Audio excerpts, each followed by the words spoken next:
ಸರ್ಕಾರಿ ಸಂಯುಕ್ತ ಪ್ರೌಢಶಾಲೆ ಮೂಡುಗಿಳಿಯರು ಪ್ರಾಥಮಿಕ ವಿಭಾಗ. ನಾವು ಸುಮಾರು 3 ವರ್ಷದಿಂದ ಮಕ್ಕಳ ಸಂತೆಯನ್ನು ಆಯೋಜಿಸಿದ್ದೇವೆ. ಅದರಲ್ಲಿ ಮಕ್ಕಳಿಗೆ ವ್ಯವಹಾರ ಜ್ಞಾನವನ್ನು ಕಲಿಸೋದು ನಮ್ಮ ಉದ್ದೇಶ.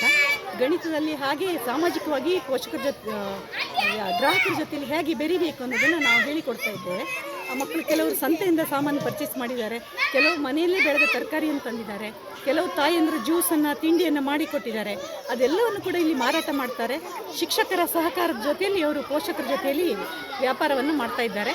ಎಲ್ಲ ಪೋಷಕರು ಹೆಚ್ಚಿನ ಸಂಖ್ಯೆಯಲ್ಲಿ ಬಂದಿದ್ದಾರೆ. ಸುಮಾರು 12:30 1 ಗಂಟೆ ತನಕ ನಮ್ಮ ವ್ಯಾಪಾರ ನಡೀತದೆ. ಸಂತೆ ಕೋಟದ ಸಂತೆಗಿಂತ ಬಹಳ ವಿಶೇಷವಾದಂಥ ಸಂತೆ. ಪೋಷಕರು ಬಹಳ ಖುಷಿಯಿಂದ ಮಕ್ಕಳು ಜಾಸ್ತಿ ಹೇಳಿದ್ರು ಕೊಟ್ಟು ತಗೊಂಡು ಹೋಗ್ತಾ ಇದ್ದಾರೆ. ಅದು ನಮಗೆ ತುಂಬ ಖುಷಿ ಆಗ್ತಿದೆ. ಕೆಲವೊಂದು ಮಕ್ಕಳ ವ್ಯಾಪಾರದ ಸ್ಕಿಲ್ ನಮಗೂ ಕೂಡ ಬರೋದಿಲ್ಲ. ಅವರ ವ್ಯಾಪಾರದ ಸ್ಕಿಲ್ ನೋಡಿ ನಾವೇ ಆಶ್ಚರ್ಯ ಪಟ್ಕೊಂಡಿದ್ದೇವೆ. ಯಾಕಂದರೆ ಬರೀ ಒಂದು 2-3 ನಿಮಿಷದೊಳಗೆ 150-200 ರೂಪಾಯಿ ವ್ಯಾಪಾರ ಮಾಡಿದ್ದಾರೆ. ಯಾರೂ ಐಡಿಯಾ ಕೊಟ್ಟಿಲ್ಲ, ಅವರದ್ದೇ ಐಡಿಯಾ, ಹೊಸ ಐಡಿಯಾಗಳನ್ನು ಅಳವಡಿಸ್ಕೊಂಡಿದ್ದಾರೆ. ತುಂಬ ಖುಷಿ ಆಗ್ತಿದೆ. ಎಲ್ಲರೂ ಕೂಡ ಮುಂದಿನ ವರ್ಷವೂ ಕೂಡ ನಮ್ಮ ಶಾಲೆಯಲ್ಲಿ ಮಕ್ಕಳ ಸಂತೆ ನಡೀತದೆ. ನೀವು ಕೂಡ ನಮ್ಮ ಸಂತೆಗೆ ಬಂದು ಮಕ್ಕಳನ್ನು ಪ್ರೋತ್ಸಾಹಿಸಬೇಕು, ಹಾಗೆ ಮಕ್ಕಳನ್ನು ಉತ್ತೇಜಿಸಬೇಕಂತ ಕೇಳ್ಕೊಳ್ತೇನೆ. ನಾನು ಮುಖ್ಯ ಶಿಕ್ಷಕಿ ಶ್ರೀಮತಿ ವಸಂತಿ ಅಂತ. ನಮ್ಮ ಶಾಲೆಯಲ್ಲಿ ಸಹೋದ್ಯೋಗಿಗಳ ಸಹಕಾರದೊಂದಿಗೆ SDMC ಅವರು ಹಾಗೂ ಪೋಷಕರ ಸಹಕಾರದೊಂದಿಗೆ ನಮ್ಮ ಶಾಲೆಯಲ್ಲಿ ಮಕ್ಕಳ ಸಂತೆಯನ್ನು. ಹೆಸರು ಮಲ್ಲಿಕಾ. ನನ್ನ 2 ಮಕ್ಕಳು ಸರ್ಕಾರಿ ಪ್ರಾಥಮಿಕ ಶಾಲೆ ಮೂಡುಗಿಳಿಯರಲ್ಲಿ ಕಲಿತಾ ಇದ್ದಾರೆ. ಇಂದು ಪ್ರತಿ ವರ್ಷದಂತೆ ವರ್ಷದ ಸಂತೆಯನ್ನು ಮಕ್ಕಳ ಸಂತೆಯನ್ನು ಮಾಡ್ತಾ ಇದ್ದಾರೆ. ಇದರಿಂದ ಮಕ್ಕಳಿಗೆ ಮುಂದೆ ಸಮಾಜದಲ್ಲಿ ಜೀವನ ನಡೆಸಲು ಒಂದು ರೀತಿಯಲ್ಲಿ ಪೂರಕ. ಅವರಿಗೆ ವ್ಯವಹಾರ ಜ್ಞಾನ, ಸಂತೆಯಲ್ಲಿ ವ್ಯವಹಾರ ಮಾಡುವುದು ಹೇಗೆ, ಮಕ್ಕಳ ಜನರನ್ನು ಎದುರಿಸುವುದು ಹೇಗೆ, ಜೀವನದಲ್ಲಿ ಏನೇ ಸಮಸ್ಯೆ ಬಂದರೂ ಮಕ್ಕಳು ನನಗೆ ತಾವು ಕಲಿತ ವಿದ್ಯೆಯನ್ನು ಇಲ್ಲಿ ಅವರು ಜೀವನಕ್ಕಾಗಿ ಅಳವಡಿಸ್ಕೊಳ್ತಾ ಇದ್ದಾರೆ.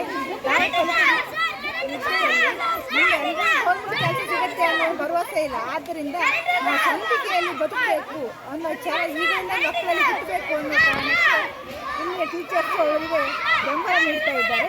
ಅದೇ ರೀತಿಯಲ್ಲಿ ಊರಿನ ಜನರು ಸಹ ಇಲ್ಲಿ ಬಂದು ಮಕ್ಕಳ ಸಂತೆಯಲ್ಲಿ ಖುಷಿಯಲ್ಲಿ ಭಾಗವಹಿಸಿ ಅವರು ಮಕ್ಕಳಿಂದ ನಾವು ಸಾಮಾನನ್ನು ಕೊಳ್ಳುವಾಗ ಏನೋ ಒಂಥರ ತುಂಬ ಖುಷಿ. ನಮ್ಮ ಮಕ್ಕಳು ವ್ಯವಹಾರ ಮಾಡ್ತಾರಲ್ಲ, ಹೊರಗಡೆ ಪ್ರಪಂಚದಲ್ಲಿ ಅವರು ಹೆದರುವುದಿಲ್ಲ, ಹೇಗಿದ್ರು ಬದುಕ್ತಾರೆ ಅನ್ನೋ ಅವರಿಗೆ ಧೈರ್ಯ ಹುಮ್ಮಸ್ಸು ಬರ್ತದೆ ಮಕ್ಕಳಿಗೆ. ಅದು ನಮಗೂ ಸಹ ಪೋಷಕರಾಗಿ ನಮಗೂ ಸಹ ಖುಷಿ. ಈ ಶಾಲೆಯಲ್ಲಿ ಯಾವುದೇ ಕಾರ್ಯಕ್ರಮ ಇದ್ದರೂ ಸಹ ಶಾಲೆ ಟೀಚರ್ಸು ಮಕ್ಕಳು ಎಲ್ಲರೂ ಒಳ್ಳೆ ರೀತಿಯಲ್ಲಿ ಮಾಡ್ತಾ ಇದ್ದಾರೆ. ಎಲ್ಲ ಕಾರ್ಯಕ್ರಮ ಸಹ ಅದು ಇದು ಅಂತಲ್ಲ, ಗೋಡೆ ಇರ್ಬೋದು ಅಥವಾ ಮಕ್ಕಳಲ್ಲಿ ಶೈಕ್ಷಣಿಕ ಇದರಲ್ಲಿರ್ಬೋದು. ನನ್ನ ಮಗ ಕಲಿಯೋದ್ರಲ್ಲಿ ಸ್ವಲ್ಪ ಹಿಂದೆ ಅವನು ಯಾವಾಗಲೂ ಸಹ ಟೀಚರ್ಸಲ್ಲಿ ಹೇಳ್ತಾ ಇರ್ತೀನಿ ನಾನು, ಅವನು ತೋರಿಸೋದಿಲ್ಲ ಅಂತ. ಆದರೂ ಅವನು ಸಹ ಮುಂದೆ ಬರ್ತಾ ಇದ್ದಾರೆ. ನಂಗೆ ಅದು ಒಂಥರ ಖುಷಿ. ಬೇರೆ ಕಡೆ ಶಾಲೆಗೆ ಹೋಗುವಾಗ ಟೀಚರ್ಸ್ ಹತ್ರ ಎಲ್ಲ ನಮ್ಗೆ ಮಾತಾಡೋಕ್ಕೂ ಭಯ ಆಗ್ತಿತ್ತು. ಈಗ ಅದೇನಿಲ್ಲ, ಇಲ್ಲಿ ನಾವು ಮನೆಯವ್ರ ಥರ, ಟೀಚರ್ಸ್ ಮನೆಯವ್ರ ಥರನೇ ನಮ್ಮನ್ನು ಪ್ರೋತ್ಸಾಹ ಮಾಡ್ತಾರೆ. ನಮ್ಮ ಮಕ್ಕಳನ್ನು ಸಹ ನೋಡ್ಕೊಳ್ತಾರೆ, ಪ್ರೋತ್ಸಾಹ ಕೊಡ್ತಾರೆ ಮಕ್ಕಳಿಗೂ ಸಹ. ಅದೇ ಒಂಥರ ಖುಷಿ ಕೊಡ್ತಾ ಇದೆ ನಮಗೂ ಸಹ.